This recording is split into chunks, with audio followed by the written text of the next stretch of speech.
welcome everybody to the MRO 316 Faith Podcast. Nick Terry and Billy Malden here from Motor Racing Outreach. I'm really excited about this episode. We're joined by Quin Houff, who has just become a good friend of ours over the last couple of years, and we've kind of gotten to know him, but I think we'll probably learn a lot more about Quin today as well. I know that he is a man who lives by faith and loves the Lord. And so, Quin, we appreciate you taking the time to join us, to share with us this morning. So thanks for being here, man. Yeah, I appreciate you guys having me on, and I look forward to letting you guys know and a few other people know a little bit more about me being early in my career in the Cup Series. Hey, Quin, I want to jump right in if I can, because I'm curious, as maybe a lot of other folks are. You guys have gone back to the track now. You've gotten the first two races in at Darlington. But, I mean, obviously it's a different setting. It's a different feel at the track. So if you don't mind, for those that are listening in, tell them a little bit about what it's like there now. Yeah, it's definitely different. And as a rookie coming into the Cup Series this year for my first full-time gig, I don't really know a lot of what's normal anyways. So the break for me was kind of normal being a part-time driver for about 3 or 4 years till now. But yeah, it's definitely a different process at the track right now without the fans. It seemed almost kind of eerie to me. I mean, the fans are such a big part of our sport. And I know that NASCAR and the drivers are doing all we can to keep them engaged and to make it feel like, they're there with us. But it just feels really good to be back on track. Hats off to NASCAR and all the health officials to put the protocol and safety measures in to allow us to get back to racing so that people can at least watch and we can at least race. I think that's very special for us to be able to do early in the sports world. And I'm glad that it's been a hit so far, and I look forward to getting back at Charlotte this weekend. Awesome, man. Yeah, I can only imagine what it must have been like you've never even been around Darlington, right? Until Sunday, is that right? Yep, I hadn't even had the chance to run a lap around Darlington until of the race, and that's been kind of a conversational piece. You have certain people that have different opinions about it, especially being in the Cup Series, and I totally get that. But as a rookie, this is an unforeseen circumstance for myself, my team, and NASCAR, but I think it turned out well for us. That's one of the toughest tracks on the circuit. We had a fuel pump problem on Sunday, even though we had a decent race car, and we came back and proved that it was a decent race car on Wednesday with a career best finish for me so far of 26th, and finally got a race together with my team, Starcom Racing. We've had some bad luck so far, and finally turned around for us. We had really good luck at the end. I was praying real hard for that rain to come out because I got involved in that little last scuffle with Kyle Busch and Chase Elliott. I got checked up on and had some nose damage, so I had to pray a little extra that night for sealing the deal with Mother Nature. So that was the time when you liked the rain, huh? Yeah, I was definitely praying for the rain there. I had damage, and we thought it was a tire rub, but actually ended up being a little oil leak, so it would have ruined our night. But it was a really good night for my team and I just to get rolling again, and we got a lot of races coming up, so it'll be a good boost in the arm for us. Awesome. Well, back up if you would, and just for everybody and us included, tell us a little bit about how you got even started in racing. I think you started out in go-karts, but tell us a little bit about your journey. Yeah, so I didn't come from a racing background in my family or anywhere, even a distant family. No friends or anything were involved with racing. I got that bug all on my own somehow, which kind of created a unique circumstance because we had no idea what to do. I used to just be the Little League baseball player growing up through 8 years old. And I don't know if you've ever been to batting bullpens or whatever. A lot of them have the mini putt-putt out back at arcade, and then there's a go-kart track. Well, my dad and I would always go practice batting, and I would find the go-kart track and be like, well, let's go do that for fun. So me and him would just duel it out, every once in a while at a go-kart track. And one day we were in there getting tickets to go do it, and I saw a picture of a kid that was racing go-karts for real, holding a checkered flag and a trophy. And that's when I was like, wow, I kind of want to do that. This is fun. I think I would enjoy that. So I bugged my dad for, I think, like 2 years that I wanted to go-kart race for real. And he ignored it because he had no idea where to even start. They finally broke it down and Googled go-kart racing near me back at home in Weir's Cave, Virginia, and we found a little track called Eastside Speedway. They had Saturday morning shows on the parking lot for the drag strip cars before the drag race Saturday night. So that's where I started out go-karting. He reached out, and that kind of community embraced us, got us our first kart together, and helped get us to the track. And I won over 20 races my first year in a go-kart. I ended up traveling to West Virginia and to North Carolina some. And that's kind of when I got the bug. It was over after that. I don't know if he regrets it or not by now, but we moved from there to Mini Cup cars at Shenandoah Speedway in Virginia. I did that at the age of 9 or 10. Had some success there, and that's kind of where I turned to my dad and looked at him and said, I want to do this for real. I want to do this as a career, as a profession. And up to that point, it had just been a hobby thing for me and him to do. He was setting the cars up, the carts up, and the mini cup cars up. We'd go race together on Saturday nights. And that's when he looked at me and said, well, I don't know what I'm doing right now, so you're going to have to figure out how to do it yourself. So from then on out, I've been racing for other people. Found a development series in late model stock cars. I was too young at the time to run NASCAR sanctioned tracks, so I started out in a full-size stock car at like Ace Speedway and Orange County Speedway. And then I turned 15, was finally eligible to race NASCAR sanction, and I cut my teeth with full-size stock cars then in the NASCAR world at South Boston Speedway and Motor Mile Speedway in Radford, Virginia. Had a lot of learning curves there. There's a lot of stiff competition in late models. You got a lot of veterans that have been racing for many years. That's where I put a lot of my experience in racecraft to learning from. And then that's kind of where we were stuck again. We got hooked up with a super late model team. We felt like that was the next step up just with power. And I raced those all up and down the East Coast into Midwest, and I had a lot of success with the more power cars than the late model stock cars. And that's when we kind of were stuck again, and finally somebody walked into my life that helped me get to an ARCA series car, and I went from racing late models at a half mile and under to being 18 years old at Daytona International Speedway in an ARCA car. I raced there, and I actually led a good portion of that race my first time there, and that's kind of where my career took off a little bit. That was a very special race for us. That race, I actually had my grandmother's name above the door in a breast cancer awareness paint scheme because we had just lost her to her second battle. So leading that race was very special, not only for my career, but for my family and friends back at home to see that on TV kind of for the first time. And from there, we led to being in NASCAR's year, trying to run Xfinity at least Richmond and Bristol. So I debuted in Xfinity at 18 as well, in a Bristol car. And people told me I was crazy for doing that, and I ended up coming in the top 15, restarting right there in the green white checker with Junior Motorsports cars and RCR cars. And I was like, I'm not supposed to be here. I was with a part-time team that didn't even run the full Xfinity deal. So that was pretty special. And just from there, I ran the ladder of approval with NASCAR. I always stayed in their ear and stayed in contact with them and said, what do I need to do next? And that goal was to be approved to be a full-time cup driver. And that was kind of what I did up till last year. I was still checking the boxes off with NASCAR into the Cup Series, starting out at smaller tracks, working my way up. And this offseason was the first time I was officially eligible to be a full-time cup driver, and luckily I crossed paths with Starcom Racing, and we got a whole deal together for 2 years. And it's exciting for me to finally be able to find a home and try to build a brand and a reputation with a team that's doing the same thing. So it's been fun. It's been a unique and creative journey for me. It's been different than a lot of other drivers, and quite frankly, it hadn't been the prettiest, but at the end of the day, I'm still here. And my dad always told me that, if I believe in myself 100% and I believe in the Lord, that anything's possible. And that's kind of what I took and ran with. And here we are running in the Cup Series at age 22. So I'm very humbled by it and excited to see what God has in store in the future.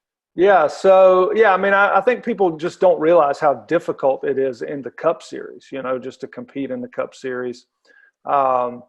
But, so as a chaplain, speaking in chapel and doing things like that, like I've seen you, for, last year attending chapel, and, you always like to pray, before the race, and now you've started attending our small group study at the track. And I was looking forward to getting to know you even more this year. But obviously things are different now. But what is your faith background? I mean, did you grow up as a Christian? What did that look like for you? Tell us about your faith journey and, where you're at. Yeah, I was fortunate to be raised in a Christian family. I've been in church since I was born. I was raised in kind of more of the traditional Baptist church back at home in Stanton, Virginia. I was in a church family there that my family before my family had been in. So everybody knew everybody, and I had a strong connection with them. It was like family every Sunday going in, and everybody wanted to know how everybody's week went.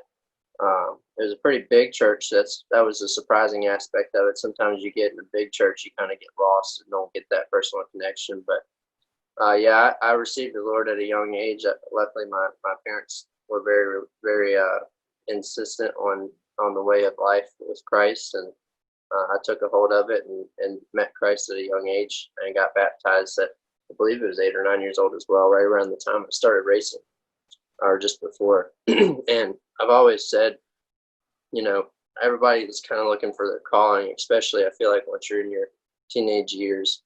And I always said, from whatever I do, I want people to know what I stand for, and that's my Lord, my family, my friends. So racing has been a great platform for me to express my Christianity, and I continue to do that up to the Cup Series, through late miles and stuff. I always ran like a FCA, Fellowship of Christian Athletes, on the hood if I could. I have a close relationship with Victory Weekend, which is a evangelistic outreach that comes to actually some Cup tracks a couple times a year, and parks right in the campground and gets the fans straight there. So I've been involved going out there and speaking with some of those events through Xfinity and ARCA, into Cup Series as well. And it's been really neat to see NASCAR's community. It's one of the, I guess you could say it's one of the more Christian-based sports left, that we still do at least the prayer at the beginning of our sporting events. But it's neat to go out and into the campgrounds with the organization like Victory Weekend and see the people that come to Christ right there at a racetrack. That could be having a beer and cigarette in one hand, and then all of a sudden they come listen to some music at a Victory Weekend outreach and listen to a couple people's testimonies, and they're just brought to conviction right there. So that's what means the most to me is bringing all of our brothers and sisters to Christ. And I'm glad to have a good platform to do that. I try to be a good example, especially being the age I am, for kids coming up that might have the same dream, or just kids in general that just have a dream, that they can achieve that dream. And the way to do that is through believing in yourself and in Christ. So it's been, I've always known Christ, and it's been a life-changing thing for me. I mean, he's put me through a lot of different times, and up to this point, like I said, it's never been the prettiest and easiest career path or anything like that. So I've always had to revert to him, and always, every time I get in the race car, I just say, A, keep us all safe, and B, shine your light through me. Whatever happens, let me shine your light through what happens with me tonight or today or whatever. So that's kind of the main focus in what I do. I don't do it for, the tangible things. I do it for the opportunities, and I try to seize all those opportunities. Quin, you mentioned the opportunity you've had to race at South Boston, and we actually have one of our association chaplains there, Jim Foster, who claims that South Boston is the greatest place in the world to race. Can you validate that in any way, shape, or form? Yeah, it's definitely a stakeholder, I feel like, in the world of NASCAR. You had so many names come through there, the Burton family. And the late model series itself is just, the competition there is so crazy, because you have, like I said, you have the veterans that have been there since before guys like me were born. And then you have the newcomers, like guys like me at the age as young as 15 coming in. and you put all of those in a field on a Saturday night show, it puts a really good show on. But yeah, it's where I learned everything about racing in a stock car. I mean, it's where I learned how to do restarts, to setting a guy up to pass him, or learning what not to do, and chopping a guy off and getting wrecked, because those guys have no problem, wrecking each other, or letting people know that you're not doing things right. But the funny story to me about South Boston, Virginia, is that's actually where I met my wife. We just got married back in October. And the way I met her was I was chopping a guy off, and I didn't realize it. I was still early on, just started racing late model stock cars, and he just takes me right out, like no warning at all. Just hooks me in the left rear going into 3 and sends us in the fence. So, like, of course, I'm full of piss and vinegar. I'm going to let these guys know I'm not going to get run over. So I get out of the car and walk down the track clapping, right? And he gives me the bird as he goes by. Well, by and we get our car put back together, and I'm starting right behind this guy the very next week. And he walks up to me and he says, hey, I don't race like that. I don't mean to do that, but here, X, Y, Z, what happened? And his daughter walked up there with him, and that's who my wife is now. Oh my goodness. That's actually. Oh my goodness. She was there.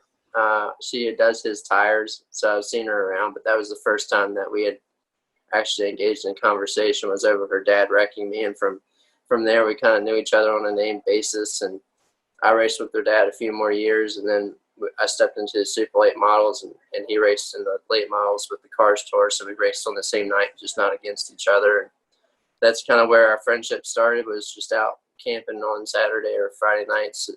We weren't direct competitors. So how did you win her over after her dad dumped you? I really don't know. We just became good friends with her whole team, and she had just come out of really a toxic relationship, to be honest with you, and I did too. And we were both she was a little longer out of it than I was. She was a couple of years, and I was just out of one. And we were both shared our stories and testimonies, and said that we were just waiting for God to bring someone in our lives, because we were at the point of tired of forcing things and tired of making things work. We were just going to wait for God to do it. And that right there kind of clicked it. And that's kind of been where it started. And we were just friends for a good long while. And then it spoke to just move forward with it. And here we are, just got married in October. And I don't think either of us thought we'd be living the way we're living and traveling the way we're traveling. But it's been good for her. She's been in a racing family and never had the opportunity to travel quite like this, because she's always been going to Orange County Speedway or South Boston Speedway every weekend of her life. And now she's at least getting to go see the country with me. So it's kind of a unique situation. But yeah, so it's pretty special I always said that if racing never brought me anything, at least I found my wife through it. So the Lord blessed me with that, and a lot of other great people I've met that I'll never forget. All right. Well, now you've got to tell us her name, and you got to tell us what really caught your eye from the very beginning. Come on, be transparent. Yeah. And his name too. Was Elizabeth Hill, and her dad was Ronald Hill when I met her. She really just caught my eye, because she was a beautiful blonde at the racetrack, just doing work on race cars. She was the one mounting and setting up tires and blowing them up and setting staggers up, and she was always in the pits. If he wrecked or something, she was right down there with him helping. So that to me was just cool, because the relationships I've been in, no girl understood that. You know what I mean? So it was kind of neat just to see a girl that understood that. And then as I got to know her as a person, I began to like it even more. Really, her personality is what clicked it off for me. We were so similar in the walk of our faith, and then all of our other interests along with racing. So it was just kind of like, her mom described it the best when I met her. It was like one of the first or second times I had come down to North Carolina, because she was 4 hours away from where I lived. And her mom was just like, you two are just like, shake and bake cookies or whatever. You just add water and milk and they're ready to go. It's like, oh, that's kind of interesting. So yeah, it's like we didn't even have to try. It was so different from all of the other relationships we've been in. It just happened. You didn't even have to force it. So did she ever have the itch to race herself? I'm kind of curious now. Yeah, I I wouldn't say she was opposed to it, but her dad, I think, was really hard on her, and she knew that if she started racing, that he would be constantly kind of like berating on her, and so she just never even tried. But I can tell you she has the gene, because I've had her in I've had her in my simulator now and stuff like that, and I put her right on South Boston course in a late model stock car, and she went right down to times that were really good. Oh my gosh. If you put her in a cup car in Texas, at the beginning of all this, when we were running Texas on iRacing, and she can figure things out. I think if this whole deal falls through for me, we got a shot still. So I think we ought to put you on a go-kart track together against each other and see what she can do. See, that's one thing, and she's got the gene. By that I mean she's competitive. Yeah. So it doesn't matter what it is, or she's all in on the competition. When we're playing video games together, whew, it can get hot pretty quick. I tell you what. Man, what a great story. And, I love how, so many of the stories that we hear from folks we talk to, on this 316 podcast are just how God has worked in the most unique ways through racing. And, I just think that's such a cool story. I can only imagine that when he dumped you, you were not thinking, even probably at any time that night, that's going to be my future father-in-law, and he's going to walk my wife down the aisle one day, right? Yeah, it was a total.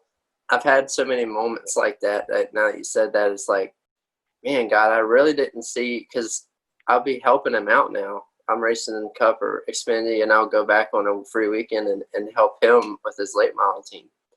I'm like, God, I really didn't see being here helping this guy out at the age 15. I really didn't see you bringing me here. But like you said, he's got his creative ways, and like everything, like you just heard, I mean, everything I've done that's been the base of it, and I just let him have his head on it, and I follow along, and hopefully shine his lights as many as I can along the way. Yeah, that's good. Do they still have the fried bologna sandwiches at South Boston? Yeah, that's like one of the only you go, I think. Yeah. The racetrack. That's why somebody said it was the best racetrack to go to, probably. Hey, Quinn, let me jump us back over just for a minute with regards to your faith. A lot of folks have a sort of a particular scripture or section of scripture that's really has kind of been a guiding light throughout their lives. Is there anything that jumps out to you that you could share with everybody? Yeah, I mean, there's been, of course, a lot of different things and circumstances through the things I've been through recently and stuff.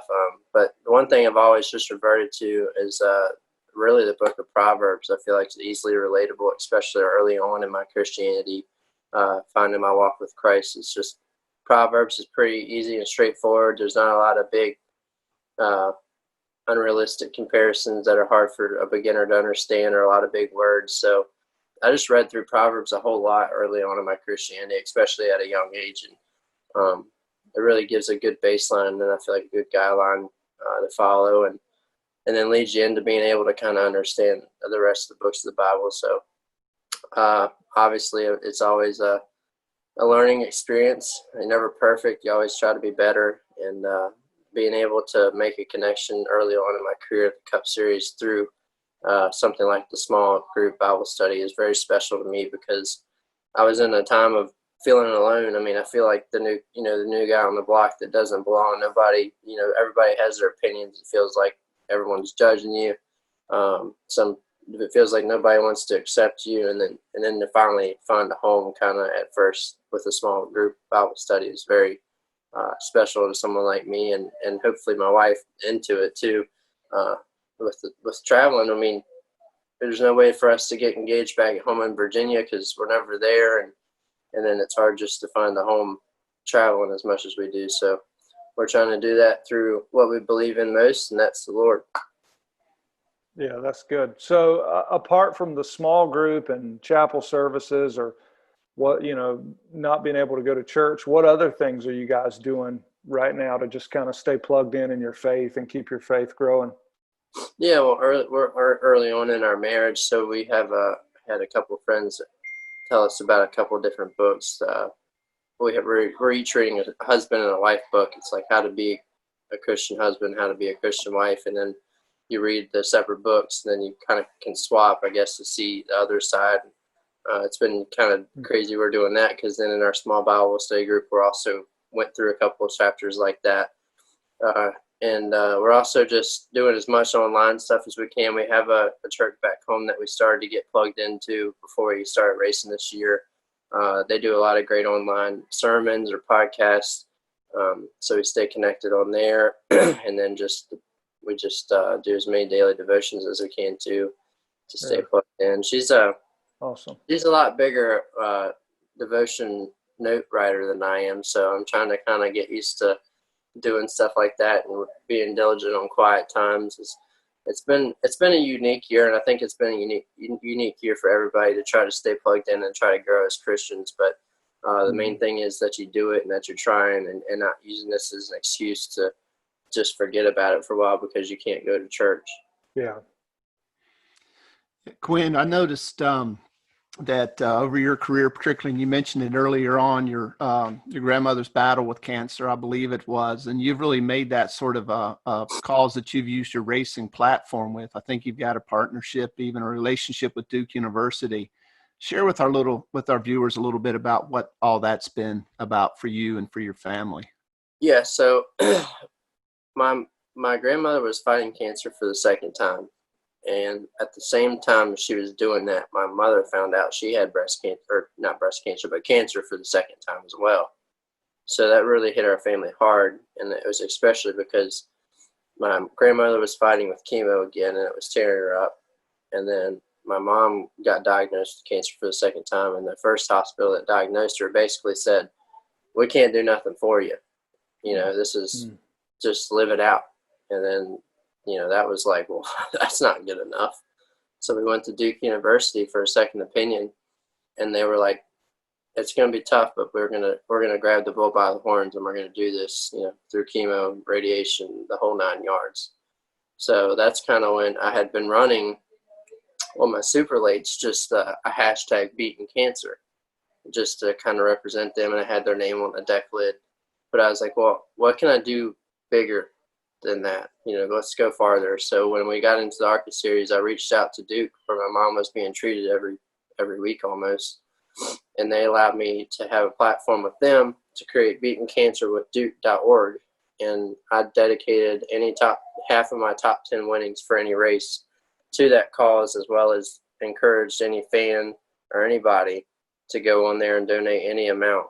And we raised, I think, north of $10,000-$15,000 within the first year.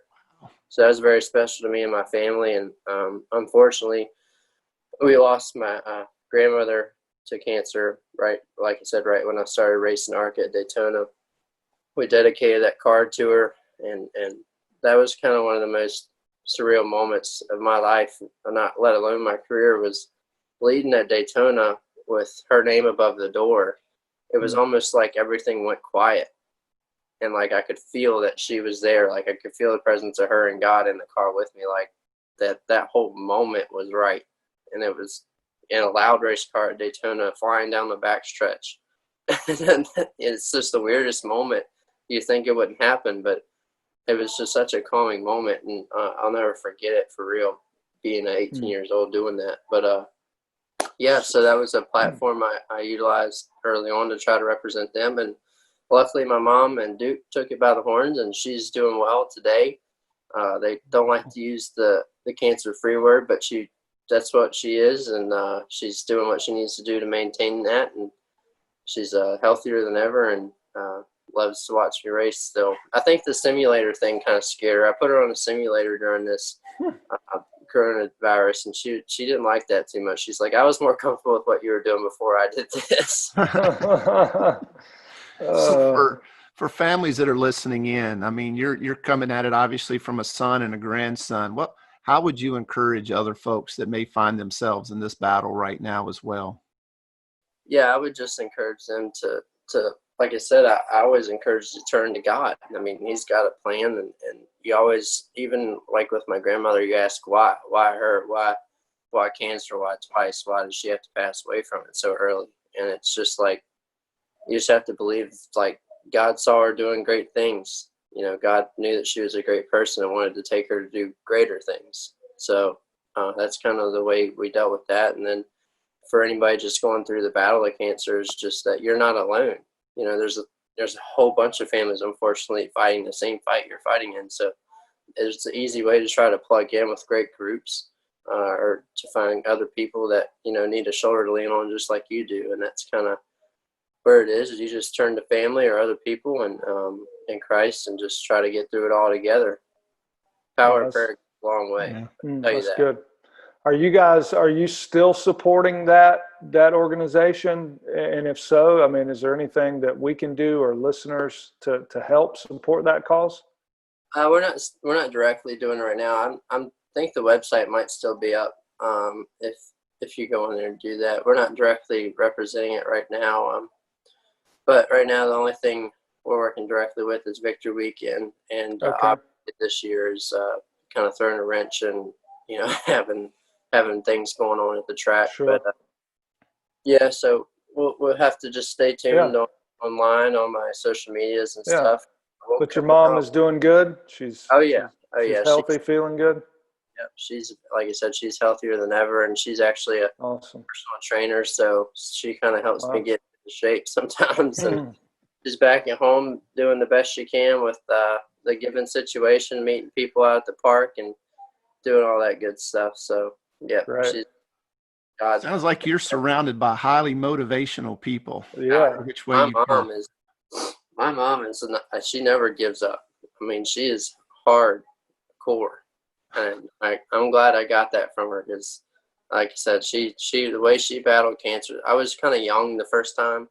I was just 4 or 5 years old, so I didn't really understand it. But watching her go through the second battle and the way she handled it, it just blows my mind, the way she did it, and how close she stayed with Christ, and all the things that we did as a family and as a community to support her. And it was surreal how she handled it.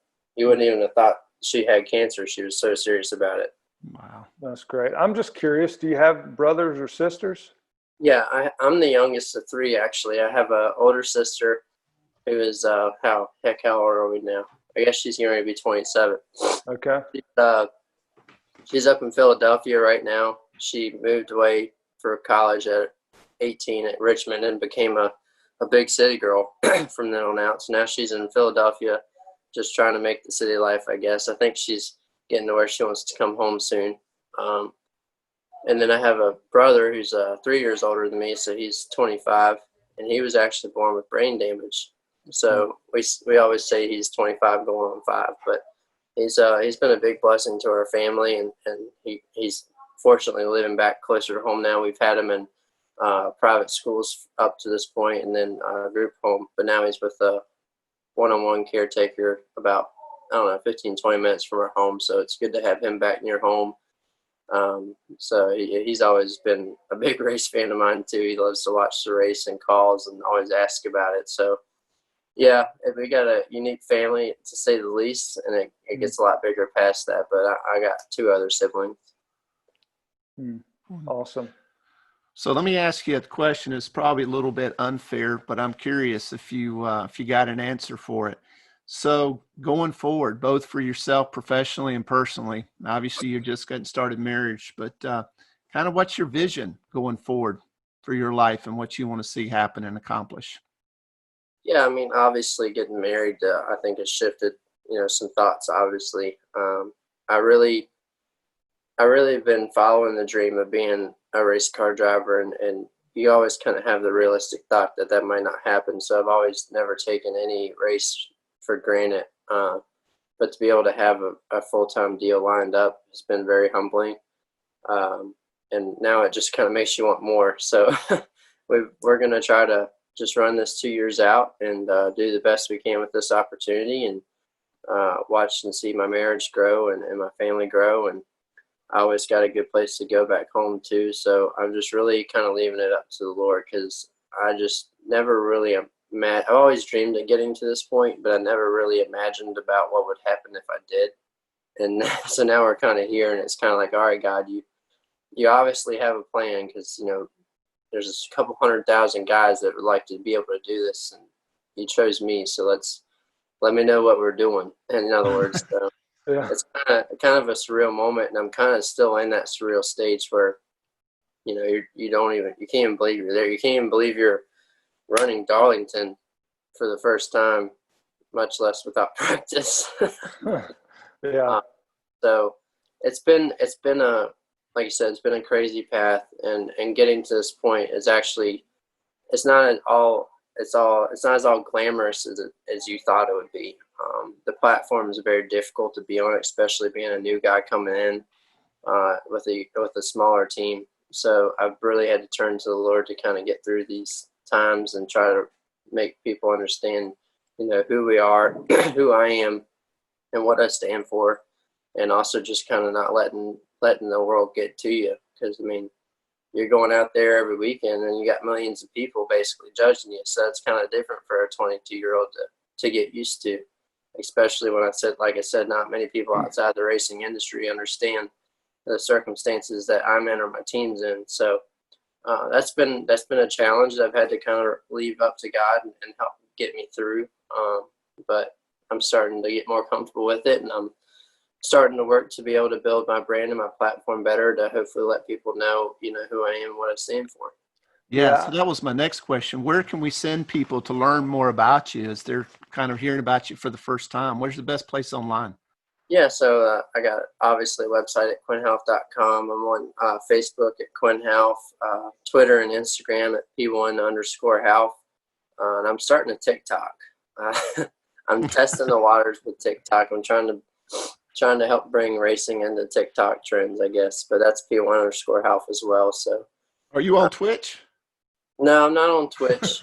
Not on Twitch. I just started simulating like right when this pandemic started. I never was a online gamer really until this pandemic, but it's been a creative platform to stay connected for sure. Nick's not on Twitch either, so don't feel bad. Yeah, I say I've been really focusing on letting people see, you know, into my personal life, even through social media, especially during a time like this. I want people to really understand who I am and what I do day-to-day life, especially when it comes to racing. Because, like I said, what I do to get to the racetrack on Sunday and what I do on Sunday is not even close to the same thing a lot of other drivers are doing. And I don't think a lot of people understand what goes into making, you know, a rookie like me and a team like ours to get to the track, to and from the track each week, especially twice a week. So yeah. I've really been focusing on trying to have that platform to show people. That way, when they are open to, you know, looking us up, they can see, wow, you know, these guys got heart, they got drive to do this. It's not easy. Yeah. And I appreciate you sharing, like, just about, you know, it's not as glamorous or whatever at times, because I think we all fall into the category of going, man, if I could just accomplish this or get to this stage in life, everything would be right and my world would all make sense. Sometimes we get there and we're like, man, you know, we realize that the only thing that's going to fill those things is a relationship with the Lord, right? And you know, so I think that's awesome to hear somebody who's made it from, you know, Celebration Station go-karts to the Cup Series still say that, right? I mean, that's what I picture when I hear you talk about the batting cages and all that stuff. And you're like, Dad, I want to be a race car driver, and you did it. You know what I mean? Yeah, it's definitely been, like I said, it's a humbling thing to even be at the top echelon of what you wanted to be at.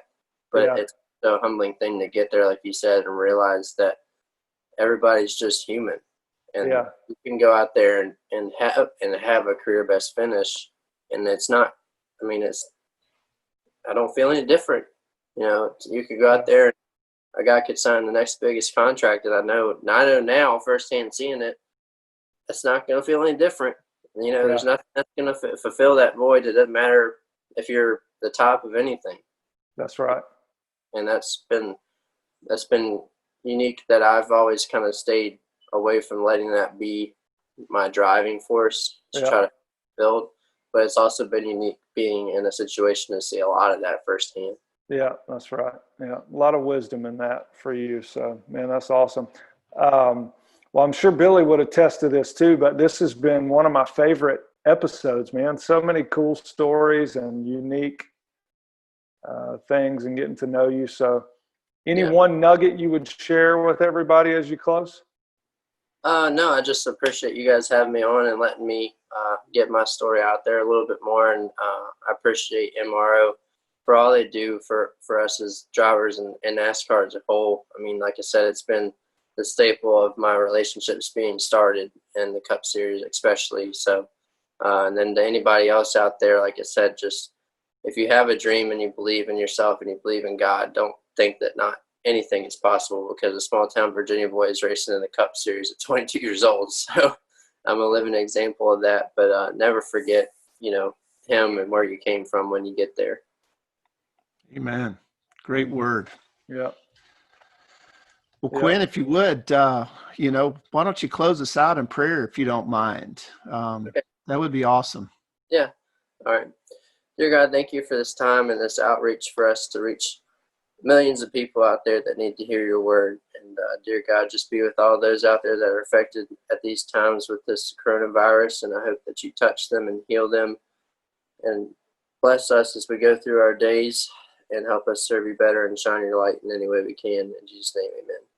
Amen. Amen. Amen. All right. Well, sorry, everybody. My Wi-Fi was a little spotty today, but, we did the best we could. So, Quinn, thanks, man, so much for joining us. We appreciate you. We're so thankful that you're part of our race community.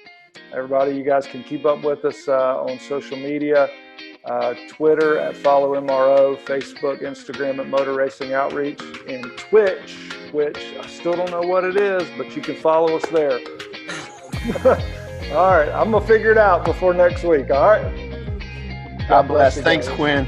Yeah, thank you, guys. All right. Cool, all right. Man.